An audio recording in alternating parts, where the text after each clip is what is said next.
many of these questions of law na mabibigat ngayon. Meron pang mabibigat na issue. Yung ICC kay Duterte, mabigat na issue yan. Oo. Oh, and the Supreme Court will have to decide on a few matters related to that. The media has been trying to get my shake on this. Kasi sabi ko nga, we will have to clarify what the ICC really wants. Because in the end, the Constitution of the Republic of the Philippines is a paramount law that we respect.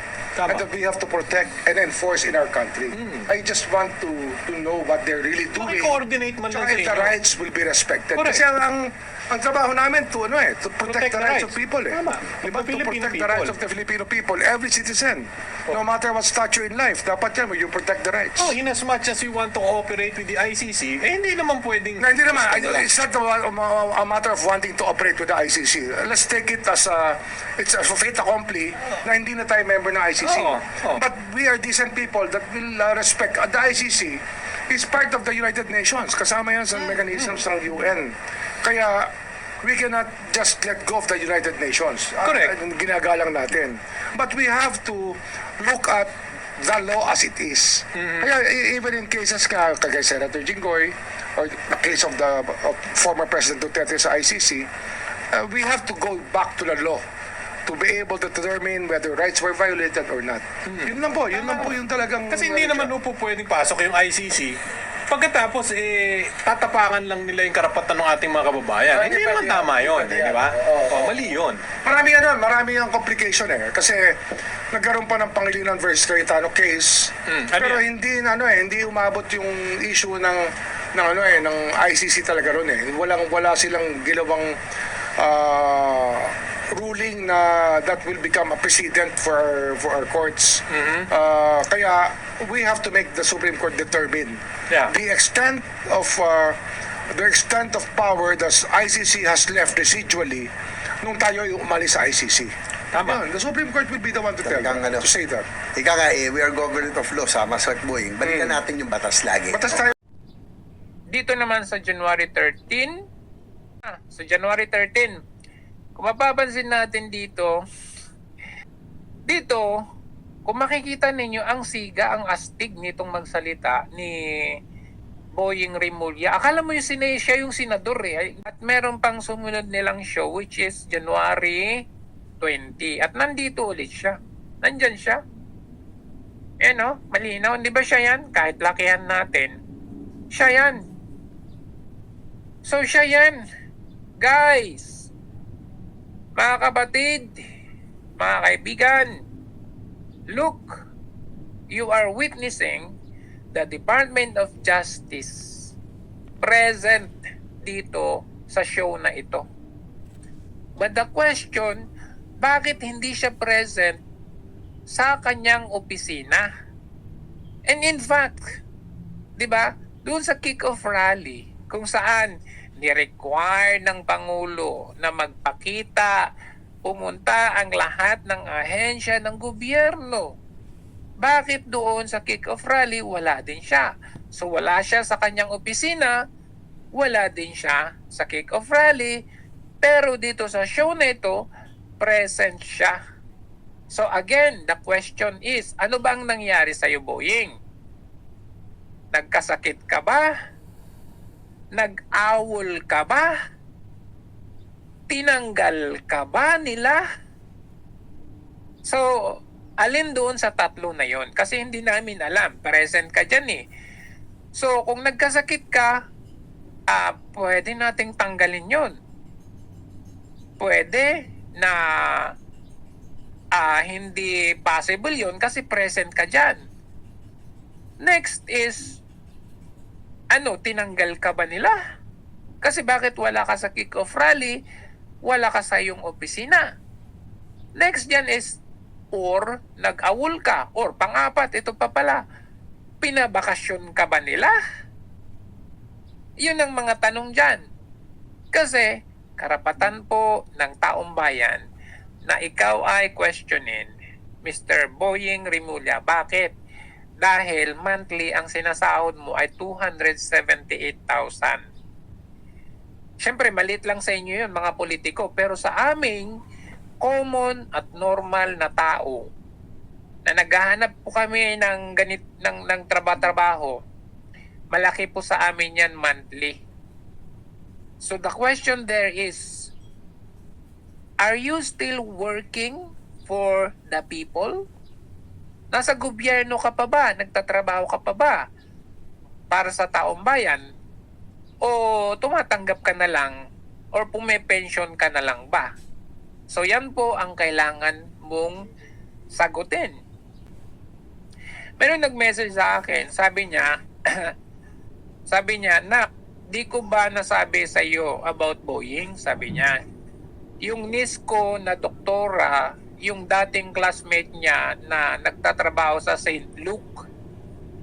Nung narinig ko kay Claire, si Maharlika, nung narinig ko kay Claire na sa St. Luke si Boeing, pinasilip ko kung totoo. Yes, nandun siya. At that time, malubhang-malubha siya. To this day naman. Malubha daw up to this day. May sakit siya, cancer of the blood or leukemia. Hindi pwedeng kumuha ng picture, hospital protocol, at isa pa, hindi doon naka-assign yung friend ng pamangkin ko. Kunwari lang na pinuntahan niya yung kakilala niya doon. Kung maglabas tayo ng picture niya na sa ganung kondisyon, lagot sila na naka-assign sa kanya. Special treatment ang gago doon. Gamit ang pera natin. Hindi na siya makakabalik sa work na. Yan lang ang masasabi ko, sabi niya. So ito ay kaninang tanghali lang yung message na to. So and then after ng message na ito naman yung may nagsesend na sa akin ng video nga ni Tol Macber na yun nga nakita niya si Boying Rimulya. So at first hindi ko muna pinapansin masyado kasi sabi ko parang matagal na yan eh. Kasi ang alam ko na sa ospital talaga to, nakaratay, may sakit, parang ganun. So binalikan ko ulit itong video na ito. Tinignan ko si Boying nga. And even the date is January 20, January 13. So this is recent. Let's say na hindi ito live na streaming itong programa nila neto. But nung pinapakinggan ko yung kanilang talakayan, very recent, hindi siya matagal. So sabi ko kay nag-message sa akin. Sabi ko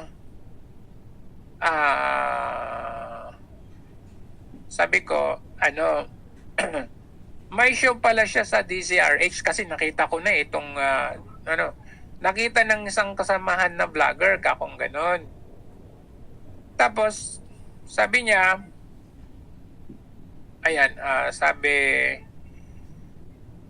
in person, yes, with cancer of blood na he can function. Sabi niya, with cancer of blood he can function but bagsak most of the time. So pwede yun. Pwedeng nandyan siya sa show na yan kasi January 13 yung isa, wala siya nung December, January 13. Kasi parang parang regular na siya dito eh. January 13 and then January 20 nandyan siya. So sabi niya dito, well, he can function but bagsak most of the time. Once his platelet goes down, and it's happening all the time, they will just give transfusion. Will rest for 2 days. He can sit up again. He is receiving chemo and blood transfusion all the time. Without this procedure, wala na siya. If my memory serves me right, sa sinabi ng pamangkin ko, 70% na ang cancer sa kanyang katawan. Chemos is a procedure to prolong a person's life, but this procedure is also very dangerous in a way that they are not only killing the bad cancer cells but damaging also the good ones. He is dying na, sabi niya. If they can prolong his life for 6 months with chemos, matagal na yan. So, sabi ko, hindi ba bypass? Sabi ko gano'n. Di ba sinabi niya bypass siya nung 4 months ago? Sabi niya hindi. Sabi niya, hindi bypass ang ginawa sa kanya noon.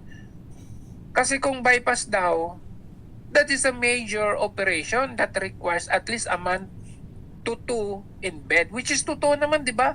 Di ba 10 days wellness, ano yon?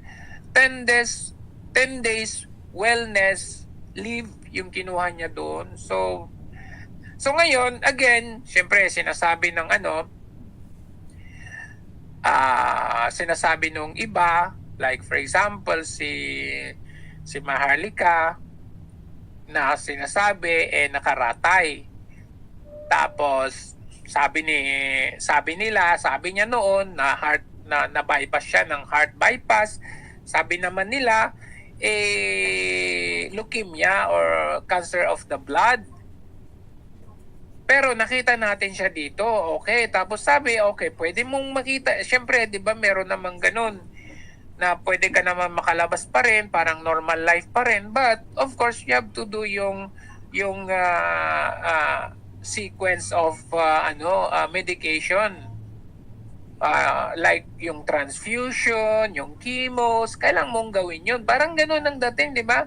So again and again, all of these are just our speculations or assumptions.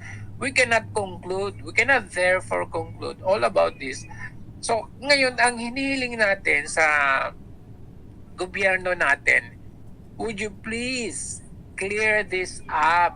Linawin ninyo sa taong bayan kung ano ba talaga ang kalalagayan nitong ating Department of Justice Secretary.